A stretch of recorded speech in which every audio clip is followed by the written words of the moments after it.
Revista.0 en YouTube. Educación. Dos poetas para escuchar. Javier Lostalé y Santiago Dors.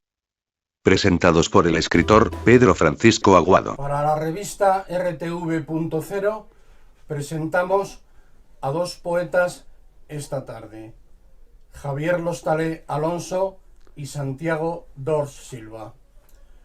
Les separan más de medio siglo en la cronología de su nacimiento, pero les une a la vez muchos siglos que se entroncan en la poesía.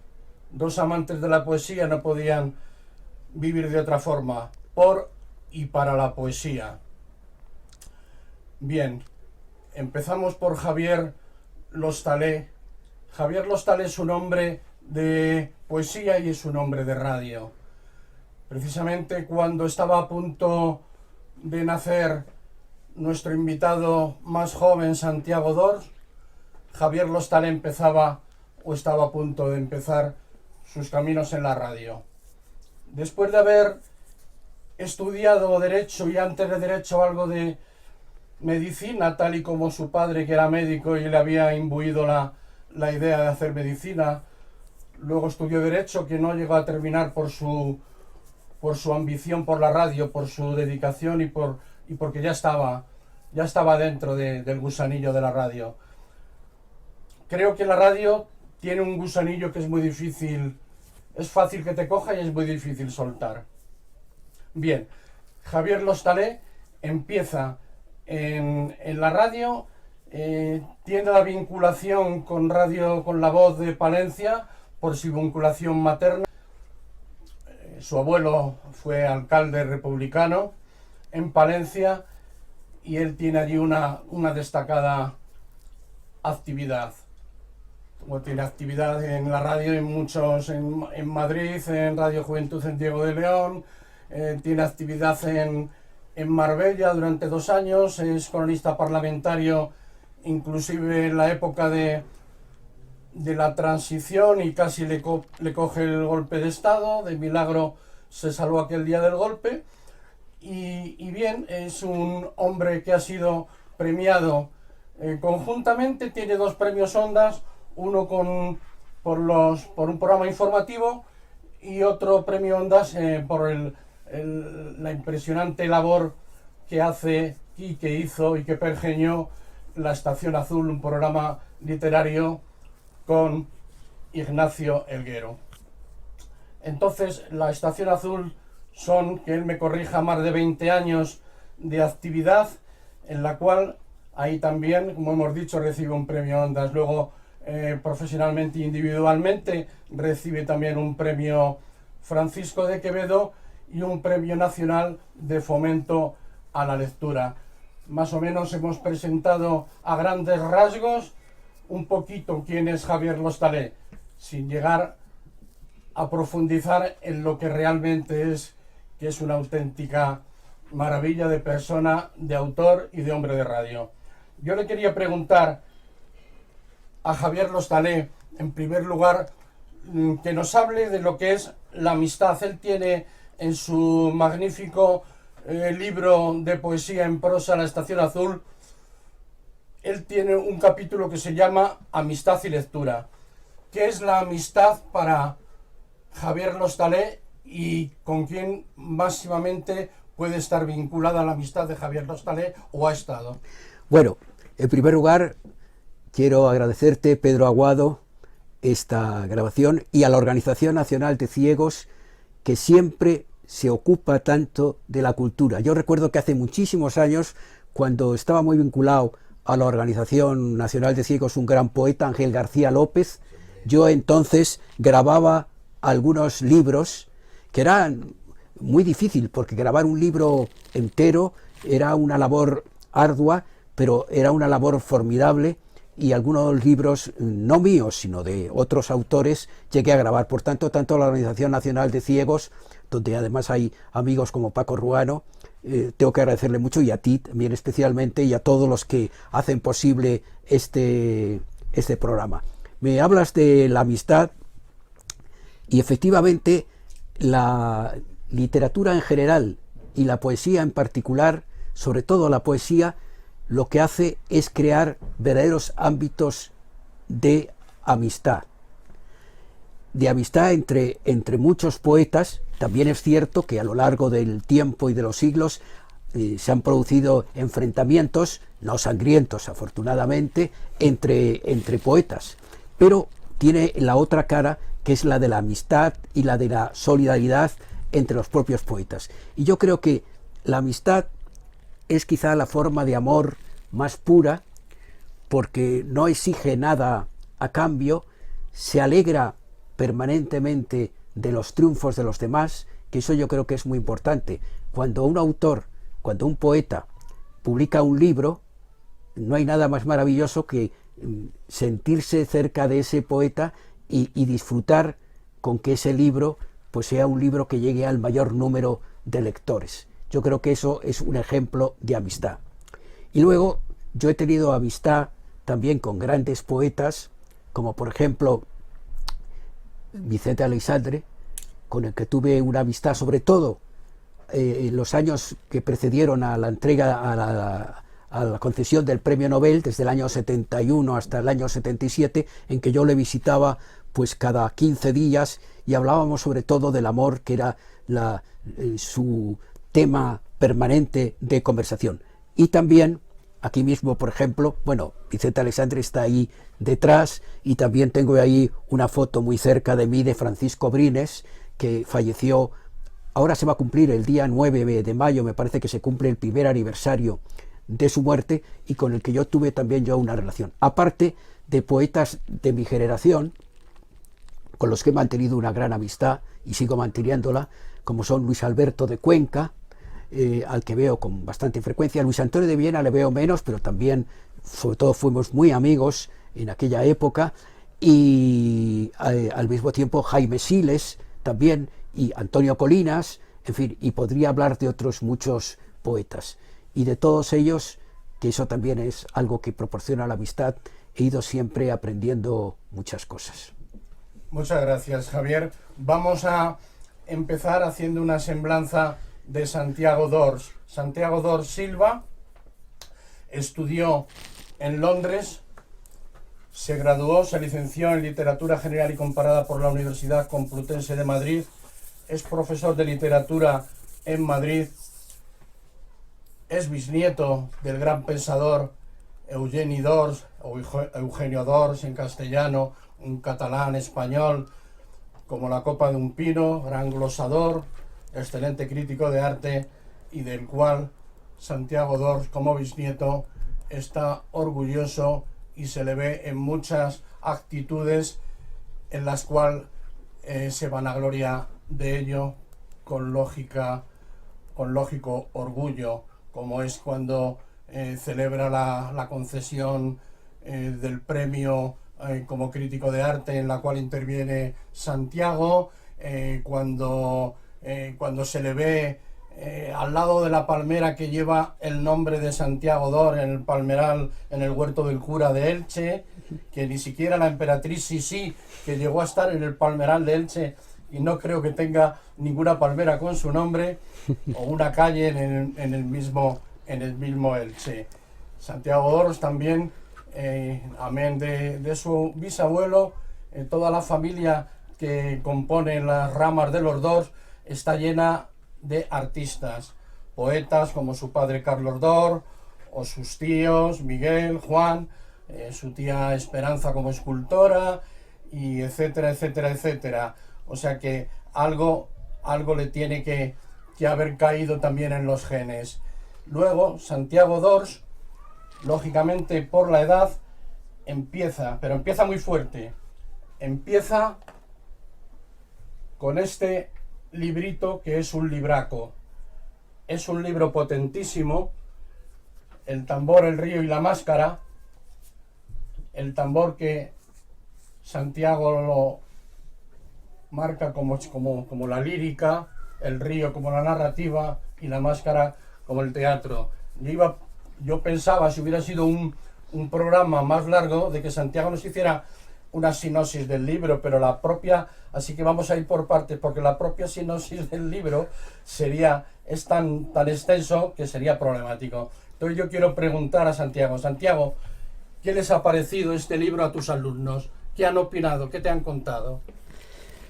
Muy buenas tardes, lo primero, y muchísimas gracias, Pedro Aguado, por estar en este programa y por darme la oportunidad de hablar de mi primer libro. Gracias desde luego a la Organización Nacional de Ciegos también por su sensibilidad, por su apertura.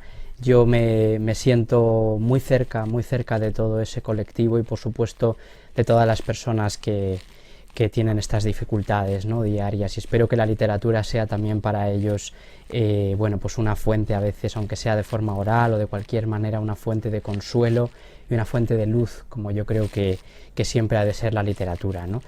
Entonces, por contestar a tu pregunta, Pedro, decirte que mis alumnos se han quedado francamente intrigados con este libro que he publicado, en parte porque el simbolismo del título les invita a pensar, ¿no?, y a imaginar posibilidades para el mismo, ¿no? El tambor, el río y la máscara es un título muy poético que, como bien decías, apunta a los tres grandes géneros literarios, ¿no?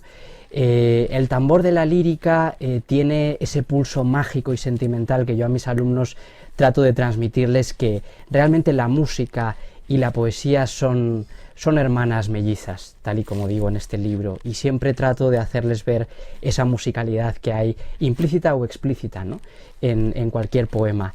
Por otro lado, el río es una imagen que tanto a ellos como a mí nos encanta, porque nosotros ya nativos y nacidos en la ciudad, creo que tenemos una nostalgia, los jóvenes, muy importante con respecto a la naturaleza, y esa especie de locus amoenus al que precisamente por la falta que hemos tenido, creo que cada vez los jóvenes estamos yendo más a esos lugares a encontrar la tranquilidad que a lo mejor la ciudad no nos brinda, ¿no?, tan a menudo últimamente.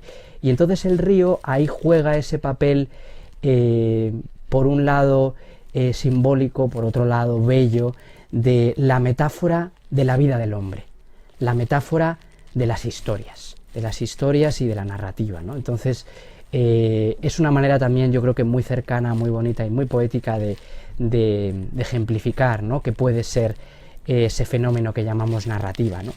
Y por último, la máscara es quizá la más teatral, la más camaleónica.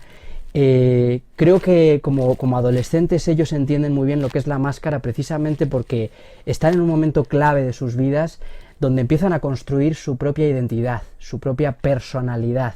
Y recordemos aquí que personare es, como se decía en la antigua Roma, a las máscaras que llevaban los actores. Entonces, precisamente ese personare, esa personalidad, esa persona que se están empezando a construir estos mis queridos alumnos y todo adolescente, es lo que ellos van a tener que empezar a desarrollar de cara al mundo, y al mismo tiempo darse cuenta de que ellos son algo más que esa máscara que muestran a los demás, que ellos tienen ahí un fondo que afortunadamente yo espero que la literatura sirva para explorar ese fondo y sacar todos los tesoros ocultos que por supuesto hay ahí metido, ¿no? Muchas gracias, Santiago. Le preguntaré a Javier por un género que está muy vinculado a la poesía, sobre todo, Javier, que has nombrado a Vicente Aleixandre, el género epistolar. ¿El género epistolar puede ser poesía también? Sí, yo creo que el género epistolar es fundamental muchas veces para conocer la obra de un autor e incluso para conocer un periodo literario. Ahora, precisamente, en Madrid se han celebrado unas jornadas dedicadas al género epistolar, a las cartas escritas desde el año 1936 hasta ahora en diversos autores. Este es un proyecto que tiene una financiación también del Estado y que lleva a cabo José Teruel, que es un investigador magnífico, profesor, catedrático, ensayista, y además que recientemente obtuvo el premio Ciudad de Salamanca con un libro de poemas que se llama Vertical Ausencia, que es un descubrimiento de él también como poeta. Había publicado antes 2 breves libros, pero este ha sido un verdadero descubrimiento. Y el género epistolar es un género, como digo, muy importante para conocer una etapa y también para conocer la relación entre varios poetas. Y muchas veces, a través de las cartas, podemos llegar también a claves de su obra. No creo yo que exactamente tampoco la biografía, esto es una opinión muy personal, pero que a mí me gusta defender, no creo yo que la poesía sea biográfica en el sentido que corresponda exactamente con la vida que uno lleva, sino que muchas veces la poesía lo que quiere es expresar la vida que uno hubiera querido llevar y que no tiene.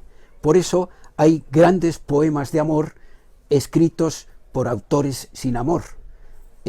Por tanto, no existe esa relación. Pero yo creo que el género epistolar, que además en España es riquísimo, pensemos en las cartas escritas por María Zambrano a otros autores, en las cartas, no digamos, de Vicente Aleixandre, que escribió muchísimas cartas, las cartas de Carmen Martín Gaite, en fin. Hay una correspondencia epistolar entre Juan Benet, Valente, Martín Gaite, Vicente Aleixandre, etcétera, etcétera, que es riquísima.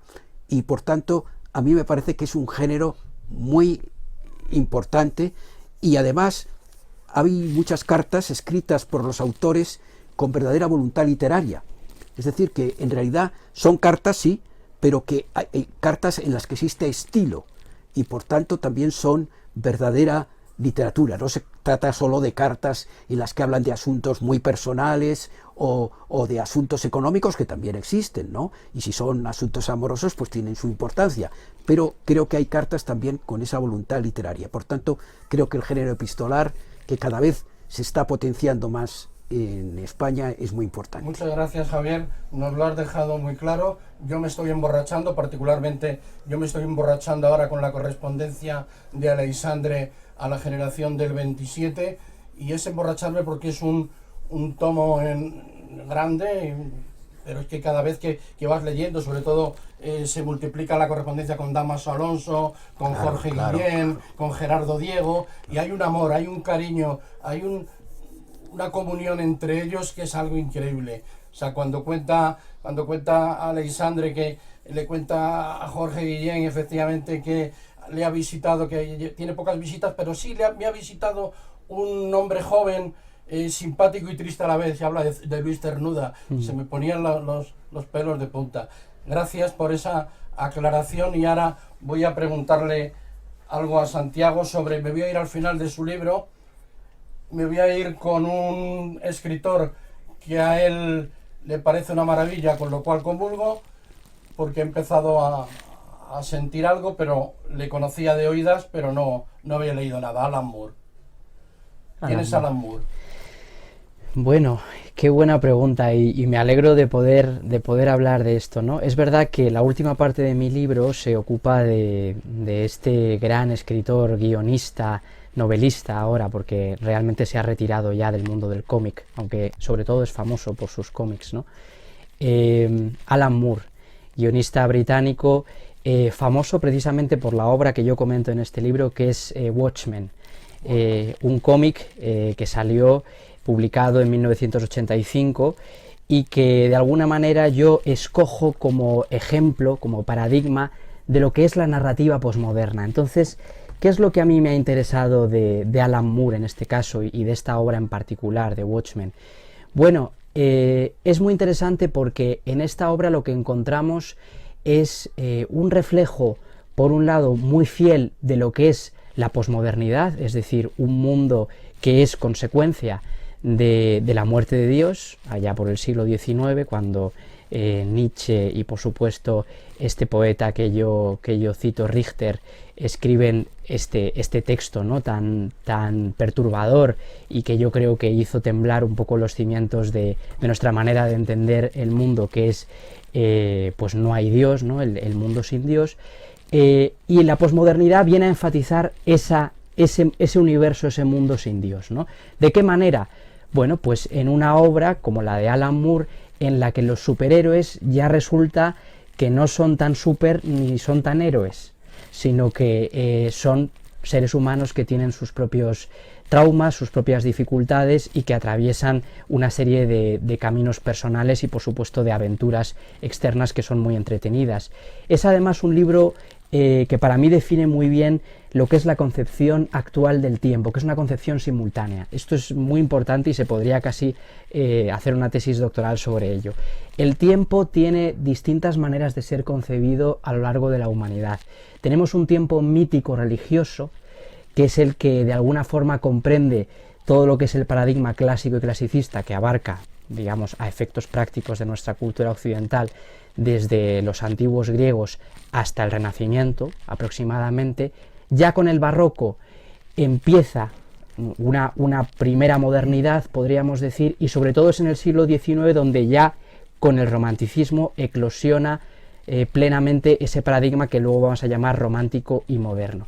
Y cuando cambia de paradigma la literatura, también cambia la concepción del tiempo, es decir, es un tiempo que ya no es mítico religioso, ya no está Dios en el horizonte, ahora es un tiempo cronológico humano, es decir, por eso vienen todas las grandes novelas del siglo XIX, todos esos personajes de carácter y de psicología tan profunda, el tema del pasado y de la historia empiezan a cobrar una gran importancia, pero a partir de mediados del siglo XX, y este cómic para mí es un buen ejemplo de eso, aunque sería un poco más tardío, no estamos en los años 50 ni 60, sino ya en los 80, es un tiempo que podríamos llamar simultáneo espiritual. ¿Qué quiero decir con eso?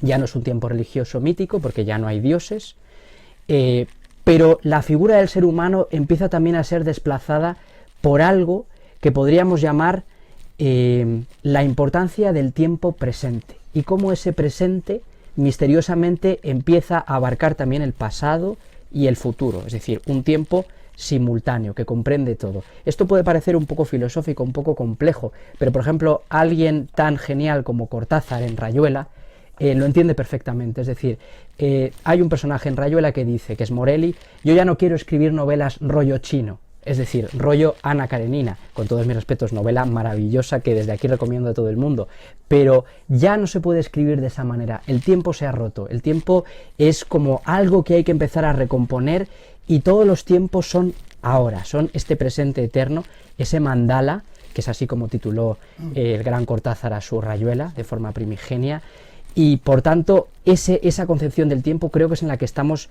ahora más inmersos. Empieza a haber una colisión brutal de desgracias tanto colectivas como individuales, y por tanto de alguna manera en esta noche oscura en la que estamos entrando a nivel colectivo, creo que si hay alguna luz es la de darnos cuenta de que el presente siempre es nuestra guía, y entender que la literatura ahora mismo solo puede nacer no desde ese pasado ni desde ese futuro, sino desde este presente, que es siempre la belleza de la poesía y de la literatura, que nos recuerda que estamos aquí y ahora, y mañana y ayer no existen. Muchas gracias, esa explicación maravillosa. Javier, por favor, la antología en la cual participáis 5 poetas, Espejo del Amor y de la Muerte, capitaneadas lógicamente por ti, por Javier Lostalé. Luego participan otros 4 poetas, Ramón Mairata, Eduardo Calvo, Luis Antonio de Villena y Luis Alberto de Cuenca. Creo que tú eres el capitán porque tienes más edad que ellos en aquel momento, ahora también, lógicamente, Sí. Pero ¿cómo ves esa relación tuya con esos poetas que se mueven entonces, creo que entre los 20 y los 22 años? Sí, bueno, efectivamente, si soy capitán es más que nada por la edad y no por otra cuestión, porque yo entonces tengo exactamente 8 años más, que 8 o 9 más que Luis Alberto de Cuenca, por ejemplo, y Luis Antonio de Villena. Y entonces, cuando nació esa antología, no habíamos publicado ninguno de los que ahí figuramos, ningún poema todavía. Habíamos escrito algunos poemas y no los habíamos publicado. Éramos muy amigos, salíamos siempre juntos, Luis Alberto de Cuenca, sobre todo Luis Alberto de Cuenca, Luis Antonio de Villena y Ramón Mairata, que luego Ramón Mairata siguió escribiendo menos poesía, pero sobre todo escribió mucho sobre magia. Tiene muchos libros sobre magia. Y con Juan Tamariz algo también. Sí, y luego, efectivamente. Y luego además tiene mucha relación con el mundo del arte, sobre todo a través de su mujer, que llegó a ser directora del Reina Sofía durante algún tiempo, y después ahora dirige también otro museo, el Esteban Vicente de Segovia. Y viendo lo que íbamos publicando, lo que lo que íbamos escribiendo, mejor dicho, que publicando, pues decidimos publicarlo. Y entonces nos ayudó mucho alguien al que desde aquí quiero recordar, porque yo creo que ha sido muy poco recordado y es un hombre muy importante, Antonio Prieto, el novelista, el editor de Planeta también, y un hombre de una gran categoría intelectual que ha muerto hace muy pocos meses.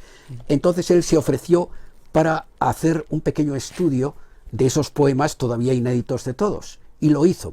Y luego Vicente Aleixandre, que yo ya tenía relación con él, presenté a Vicente Aleixandre a Luis Alberto de Cuenca, a Luis Antonio, que todavía no le conocían, y entonces él decidió escribir un textito, no hablando de nuestra poesía, porque nuestra poesía no era nada, porque era lo primero que publicábamos, y eran unos cuantos poemas, o sea, no eran ni libros siquiera. Y entonces escribió un texto muy bonito dedicado a un joven poeta, que es como una especie de poema en prosa de él.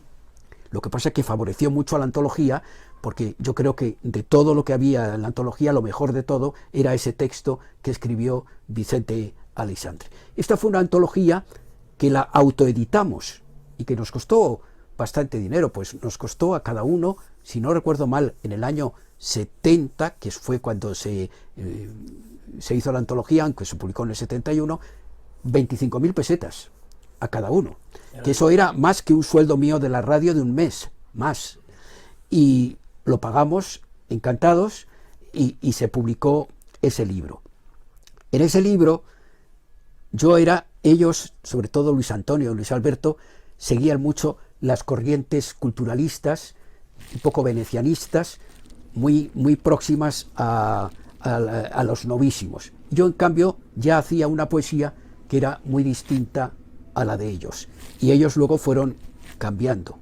Por eso indica que lo que uno escribe al principio, ¿qué ha pasado con los novísimos? Pues los novísimos, resulta que cada uno luego siguió su camino, que muchas veces no tiene nada que ver ya con lo que publicaron en aquella antología. Pero bueno, aquellos días de Luis Antonio, de Luis Alberto y de todos los que hemos ido citando, fueron unos días de amistad muy intensa. Nos reuníamos, nos veíamos durante la semana muchas veces, y ellos eran, además, lo comentaba hace poco con Santiago, era una generación de una cultura enorme. Yo me acuerdo que Luis Antonio de Villena, igual le pasaba a Luis Alberto de Cuenca, leían en griego a Homero, y lo decían de memoria, y sabían ya varios idiomas a esa edad. Yo al lado de ellos, pues era, pues como a pesar de tener mucha más edad, era un aprendiz, porque yo se lo decía, digo, yo es que vosotros tenéis una formación que yo desde luego no tengo. Y por eso de ellos aprendí muchísimo. Yo creo que en esa generación hay muchos de ellos, todos ellos deberían ser ya académicos. Por ejemplo, Jaime Siles también le conocí entonces, me acuerdo que fui a buscarle al aeropuerto de Barajas cuando todavía no había publicado prácticamente nada, para ir al Café Gijón, que él quería conocer allí gente, y me acuerdo que en el taxi me leyó el poema de los caballos locos, que es uno de los mejores poemas escritos al principio en el primer libro importante de Jaime Siles. Me lo leyó en el taxi, y eso ha sido una cosa que nunca se me ha olvidado. También en aquella época conocí a Antonio Colinas, porque yo estaba todavía, a Antonio Colinas le conocí antes, a finales de los 60, cuando todavía no había empezado yo a trabajar en la radio y estaba en la Facultad de Derecho. Yo fui subdelegado de la Facultad de Derecho, estuve también en la Dirección General de Seguridad, como tantos estudiantes en aquella época. Recibí también algún golpe, que estuvo a punto de tener un desprendimiento de retina, y que me acuerdo que de una forma muy cariñosa, entre comillas, me dijeron los policías que me fuera a dormir esa noche a casa para no tener ya el desprendimiento de retina, y me citaron al día siguiente a las 9 de la mañana. Y yo, como siempre he sido muy puntual, dije, tratándose de la policía deberé ir antes, y estuve allí a las 8, y me dijeron, no puede usted entrar hasta la hora que le hemos citado, hasta las 9, así que por favor, y estuve dando vueltas por la Puerta del Sol 1 hora, hasta que entré y luego me encerraron en una habitación y cada 2 por 3 entraban y decían, no se tire usted por la ventana. Y yo, claro, me quedaba callado, digo, no tengo ningún interés en tirarme por la ventana. Bueno, pues en aquella época de la facultad, nosotros, a pesar de las manifestaciones estudiantiles y eso, dirigíamos una aula de poesía y creamos un premio al que se presentó Antonio Colinas y ganó no el premio, sino un accésit. Y según él siempre ha contado, ese accésit le sirvió para que realmente se dedicara a escribir poesía, porque antes apenas había escrito y desde entonces, él siempre lo cuenta, ese momento le sirvió. O sea que es una época para mí muy, muy interesante y yo sigo teniendo ahora, sobre todo con Luis Alberto, menos con Luis Antonio, pero sobre todo con Luis Alberto, sigo teniendo también una relación y he aprendido, ya digo, muchísimo de ellos. Maravillosa exposición y generoso como siempre, Javier Lostalé. Ahora con Santiago, pues lógicamente hay que promover que este libro llegue por todos los sitios, porque como le dije a Santiago un día por teléfono, que es un libro para estudiar y es un libro para aprender, o sea que El tambor, el río y la máscara es para estudiantes lógicamente de literatura, estén donde estén, en la población que estén, en cualquier punto de España o del mundo, deberían de empezar con este libro tan inmenso. Veo que bien diseccionas, pues, por ejemplo, Edipo, la vida de Petrarca, o la obra del Lazarillo, o la importancia de llamarse Ernesto de Oscar Wilde, una disección perfecta que hay que, ni te las voy a pedir ahora porque hay que leerse el libro porque es tan extenso el tema y tan bien diseccionado que me impresionó. Sí te quiero preguntar por estos nuevos 4 jinetes del Apocalipsis, que los nominas como la violencia, la corrupción, el egoísmo y la paz. Sí, la imagen indudablemente, por supuesto la imagen no es mía, pero es una imagen muy poderosa y yo no me he resistido a ponerla en el libro, la imagen de los 4 jinetes del Apocalipsis y realmente para mí está muy claro, ¿no? lo que quiero decir es un poco los males que estamos viviendo hoy en día, tanto a nivel político como a nivel social, y realmente son males que están muy extendidos por desgracia, pero sí que digo que el último caballo, que es el caballo blanco de Santiago, de Santiago d'Ors, es el caballo de la paz, porque pienso que a pesar de todos los males y los vicios que pueda haber en una sociedad como la de hoy y como la que siempre de alguna forma ha podido haber en otras épocas, creo que con lo que nos tenemos que quedar, y por eso yo creo que nos encanta la poesía y la literatura en general, es que ese caballo blanco nos recuerda que aunque sea más rezagado que los demás, aunque venga un poquito más tarde, siempre la esperanza siempre llega y esa paz, digamos, que asoma por el horizonte, pues hay que siempre agarrarse a ella y tener presente que siempre, antes o después, va a llegar. Así que, bueno, para mí eso es lo que representan esos jinetes del Apocalipsis que he puesto ahí, también en el capítulo de Watchmen, sí, de Alan Moore. Muchas gracias, Santiago. No hemos mencionado la obra extensa de Javier Lostalé porque tenemos que terminar en algún momento. Yo aquí tengo 5 libros míos que los quiero, son los que posiblemente los que más quiero de mi biblioteca, por algo será. Yo tengo aquí Quién vive más, El pulso de las nubes, Figura en el paseo marítimo, Cielo, La estación azul, que es el ejemplo de prosa poética más bonito que yo he leído nunca. Y bueno, y lo que tengo pedido y seguiré leyendo por siempre a Javier Lostalé y desde ahora también a Santiago d'Ors. Entonces, simplemente le quería preguntar a Javier sobre la antología del mar y la noche de Vicente Aleixandre. ¿Qué papel juegas en esa antología especial que creo que editó la Editorial Guadarrama? Sí, y que luego además... ¿Estaba por Lope de Rueda, recuerdas, o por ahí? No recuerdo bien ahora, pero lo que sí sé es que al poco tiempo de publicarse ese libro, desapareció Guadarrama y ya no se volvió a publicar. Esa antología fue una antología que tuvo un enorme éxito, pero claro, hay que preguntarse por qué tuvo enorme éxito, porque la antología la hizo Vicente Aleixandre. Yo iba a su casa y él me decía, voy a escoger solo los poemas relacionados con el mar y con la noche. Y entonces él me decía, mira, del mar van a ir este, de la noche este.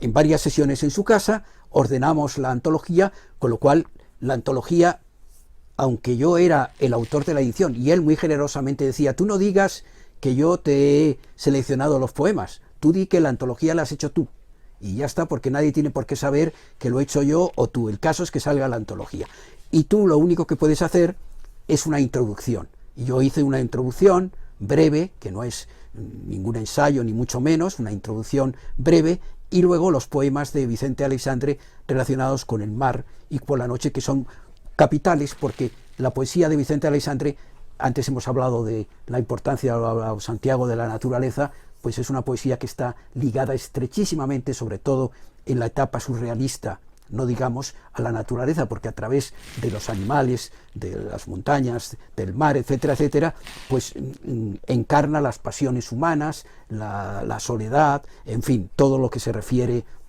al amor. Por tanto, es un gran poeta del amor, pero un gran poeta de la naturaleza, no como alguien que describe la naturaleza, sino como alguien que encarna la naturaleza para expresar las pasiones humanas y los sentimientos más profundos, y que utiliza la naturaleza también para buscar lo primigenio, o sea, lo primero, y también la inocencia de alguna manera, ¿no?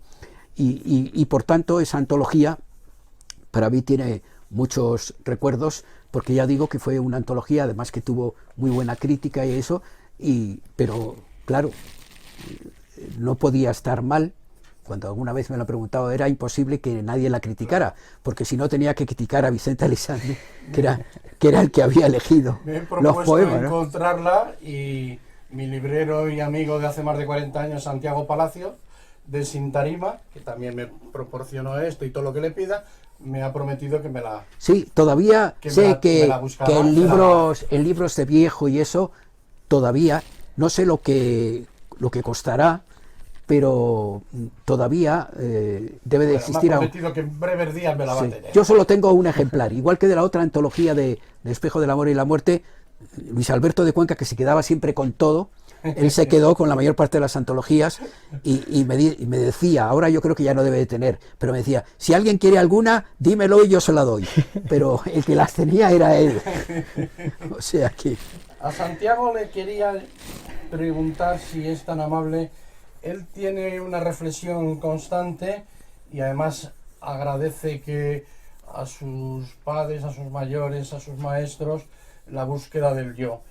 ¿Quién soy yo? Entonces tú te contestas en boca de Richter, la soledad, Freud, el inconsciente, Wilde, el deseo, Mallarmé, el azar, y Alan Moore, la destrucción. Háblanos de una de ellas, la que más te gusta, la que más sientas cercana.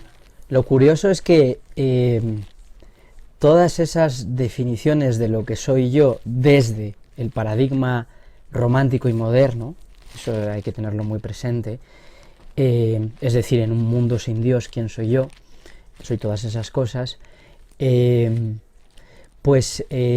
respuestas muy distintas, la soledad, el deseo, la destrucción incluso, al final, pero en realidad apuntamos un poco al mismo lugar. Entonces voy a elegir la destrucción, voy a elegir esa, porque puede ser bastante interesante de ver por qué yo soy la destrucción, ¿no?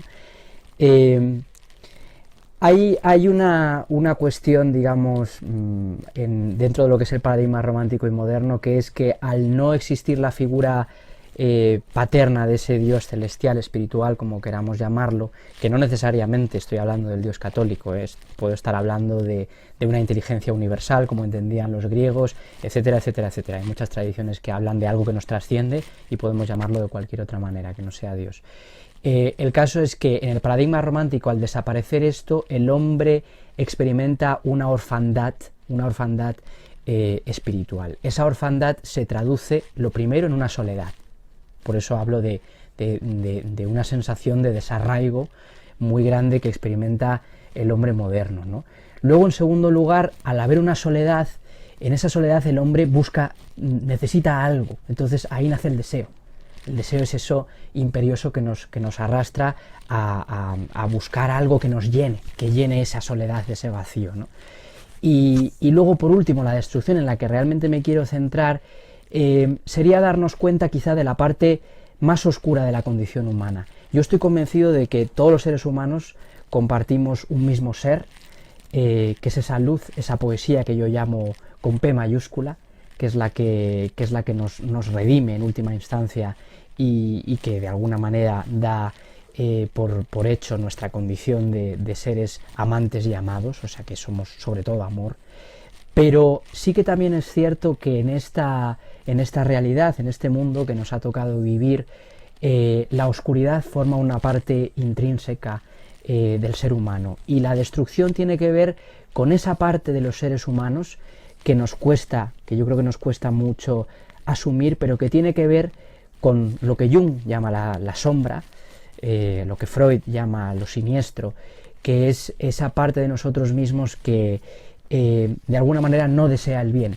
Y digo no desea el bien tanto para los demás como para uno mismo. Es un principio, podríamos decir, un poco destructivo y autodestructivo. Esto puede ser que sea políticamente incorrecto decirlo, pero a nivel psicológico está muy estudiado que los seres humanos tenemos una pulsión de Eros y una pulsión de Thanatos, es decir, que dentro de nosotros está el deseo del amor, pero también hay un deseo un poco destructivo y un poco insano de muerte, ¿no? Que es cuando, por ejemplo, manifestamos enfermedades, condiciones de todo tipo, etcétera, etcétera. Entonces, decir que yo soy la destrucción puede parecer algo aparentemente muy negativo, pero démosle ahora la vuelta.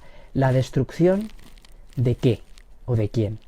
Bueno, yo soy la destrucción al darme cuenta de que a lo mejor este yo, este ego que creo ser, a lo mejor es lo que, entre comillas, hay que destruir para darme cuenta de que dentro de mí habita todo el universo. La destrucción nos remite a la frase que hay en el templo de Apolo, en Delfos: conócete a ti mismo, y luego la segunda parte, que es vital y que nadie cita, y conocerás a los dioses y al universo. Es decir, no hagas un análisis psicológico de tu personalidad, cómo soy yo, sino busca qué hay detrás de lo que tú crees ser para darte cuenta de que tú eres el universo entero y los dioses, es decir, que no hay yo y otros, que todo es ser. O sea, eso sería. Muchas gracias, Santiago. Ahora vamos a proceder, si os parece bien. Son dos poetas que pueden leer, pueden recitar lo que quieran.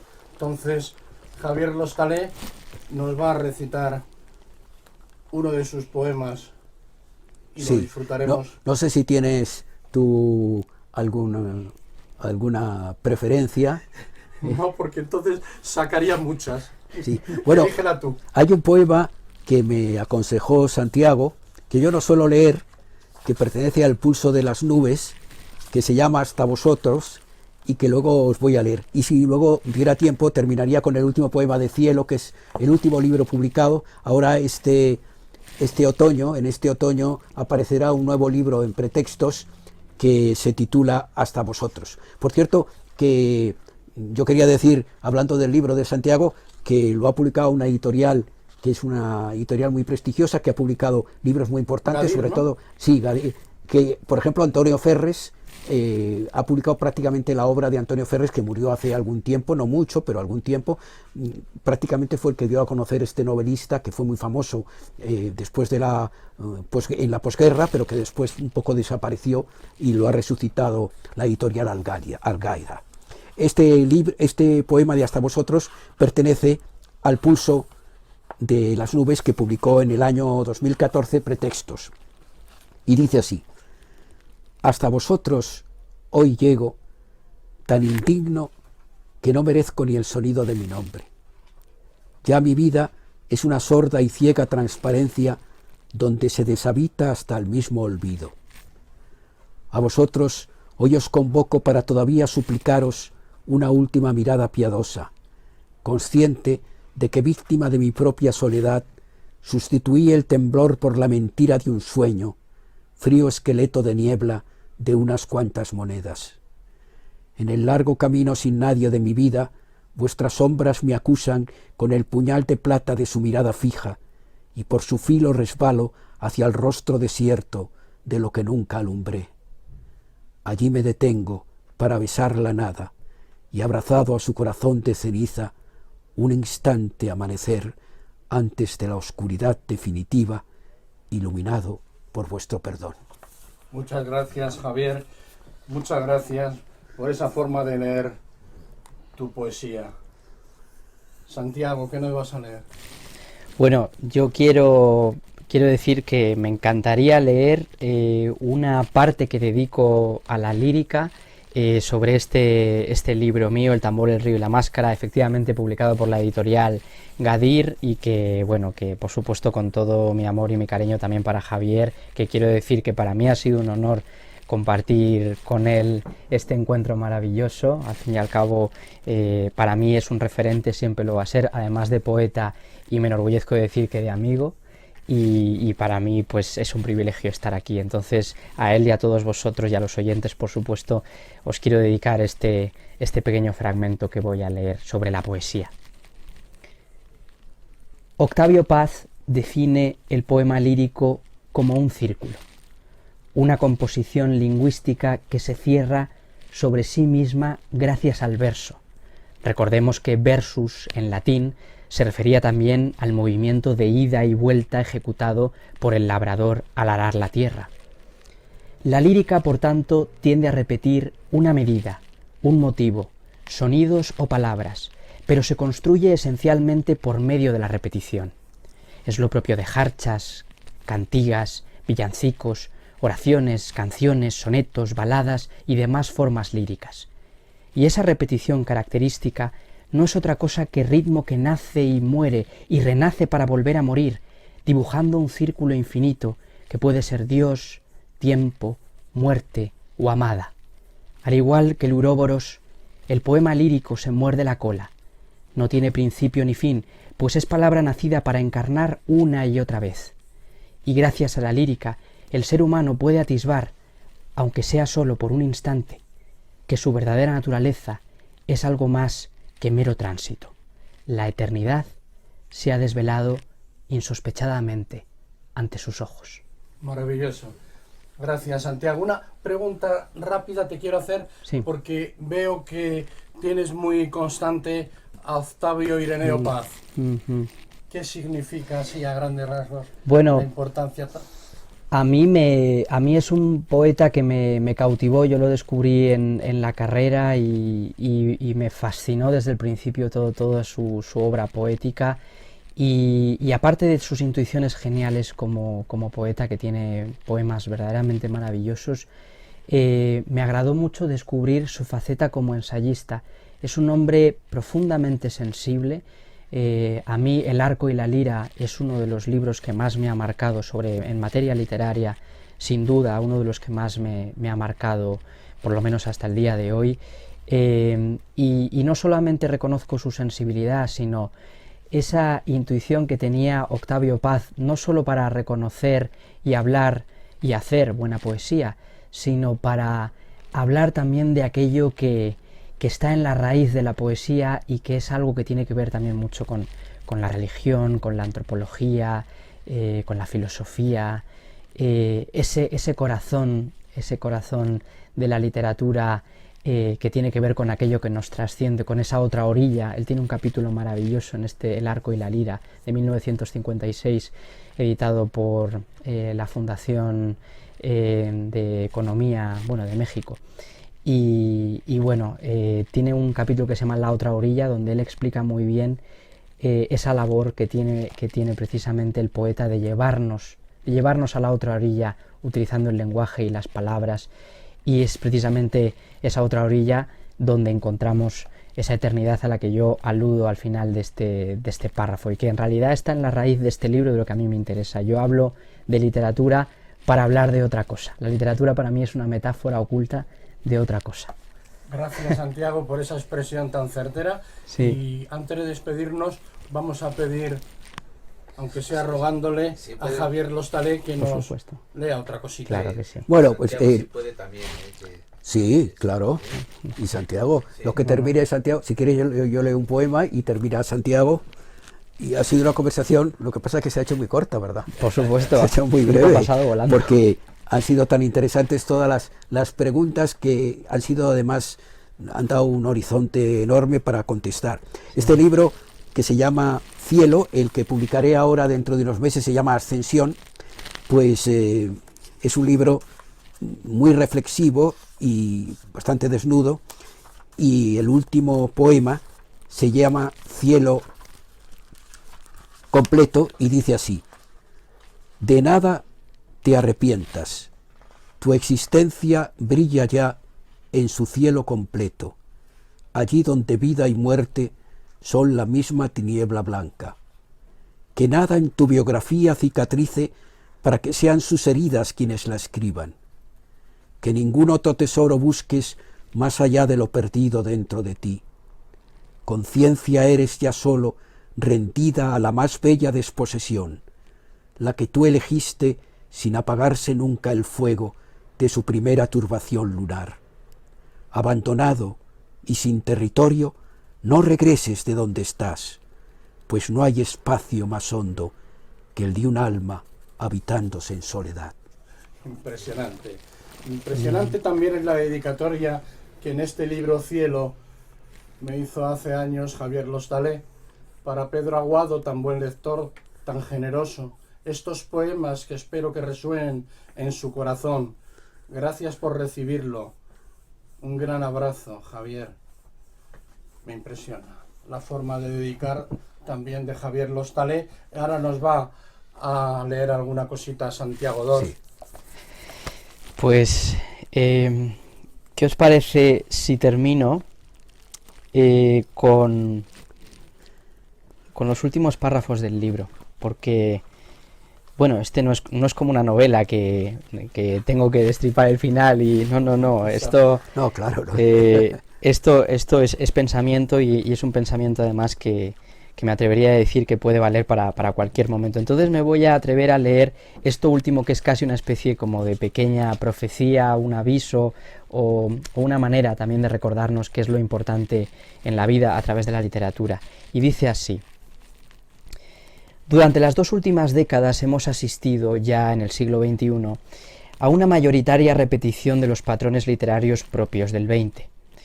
Para que la literatura y por ende la cultura no se estanque, es preciso que volvamos mucho más atrás en el tiempo, antes de la primera fábrica, antes de la imprenta, antes de la iglesia. No es imposible que en el siglo XXI se produzca la resurrección de Dios. Si el racionalismo terminó por matarle a finales del XVIII y ello generó el paradigma romántico y moderno, ¿qué pasará ahora que el racionalismo está dando sus últimos coletazos? El positivismo científico no solo ha desviado completamente la fe de los hombres hacia un materialismo intrascendente, sino que ha fracasado estrepitosamente en el terreno moral. El apocalipsis y la devastación de las guerras mundiales son la prueba más indiscutible. La consecuencia positiva que se deriva de todo ello es el comienzo de un nuevo amanecer espiritual para el ser humano. Hay un regalo eterno esperando para cada uno de nosotros. Pero si queremos descubrirlo, debemos emplear la literatura como un medio de autoindagación. La poesía es el acto natural de conocernos a nosotros mismos. La gran tarea del siglo XXI no es seguir inventando máquinas y tecnología, sino empezar a explorar conscientemente nuestro espacio interior. Creo que el nuevo paradigma literario será consecuencia de una revolución espiritual que cambiará por completo nuestra manera de ver el mundo. Dios resucitará de nuevo, aunque ya no se llame así, aunque se haya desnudado de cualquier dogma. Su espíritu se revelará entonces como el nuestro, y volveremos a recordar el poema infinito que todos cantamos una vez, y su palabra, finalmente, nos despertará. Gracias, Santiago, gracias, Javier, gracias, poetas. Yo creo que esta tarde no he levitado aquí pues por la cercanía que nos habéis dado. Solamente no por grandes poetas, por grandes escritores, sino por grandes personas, que esa comunión entre la bondad en lo literario, en lo profesional y en lo humano, es lo que hace a un hombre ser tan grandes como yo os siento a vosotros. Yo a Santiago Dors pues he buceado estos días en quién es y cómo se relaciona y el amor que sienten por él su familia, sus padres, cómo hablan de él, sus tíos, sus primos, sus amigos. Es algo bestial, es algo que no lo regala nadie, eso no lo regala nadie. Y lo de la familia todavía, pero lo de los amigos, ya lo hablaba Javier Lostalé hace un rato de los amigos, y quiero recordar que siempre lo repito, lo de Jorge Guillén, amigos y nada más, el resto la selva, es una frase muy lapidaria, pero es muy bonita. Y bien, pues muchas gracias a Santiago Dors por todo lo que aporta y aportará. Javier Lostalé es curioso, desde que le conozco, pues por circunstancias, pues todas ellas posiblemente casuales, como son las circunstancias, me he encontrado con gente que le conocía. Podríamos decir, ¿y quién no conoce a Javier Lostalé? Bueno, habrá alguien que no lo conozca, pero hay mucha gente que le conoce. Sí. Y estaba yo un día leyendo precisamente un librito en una cafetería de Boadilla, donde vivimos esta amiga mía, Lola, que fue secretaria de Julián García Candao, y te recordaba, Julián García y Candao. dice, un señor, estás leyendo a un poeta y a un señor. Por otra parte, pues bueno, pues las palabras de siempre de Paco Ruano y de lo que expresaba su mujer, que fue compañera tuya también, Pepa Maldonado. Pepa Maldonado. Sí. El otro día voy precisamente, íbamos a comer por allí por Antón Martín, entro en la librería de Santiago Palacios sin tarima, que por eso me dijo que a lo mejor asistías, y también le pedí un libro que no tengo, que es el primero de Javier Lostalé, Jimmy del 76, y se lo pedí a Santiago Palacios. Dice, yo te lo preparo con lo otro que te debo y tal, no sé qué, no sé cuánto. Y dice, ¿cómo dijo de Javier Lostalé? Un hombre fabuloso que siempre está dispuesto a ayudar. Dice Santiago Palacios y Somoza, de la librería Sin Tarima. Le conozco de hace 45 años, no me va a engañar. Gracias, amigos, con vuestro permiso. Gracias, Santiago Dors. Gracias, Javier Lostalé. Muchas gracias.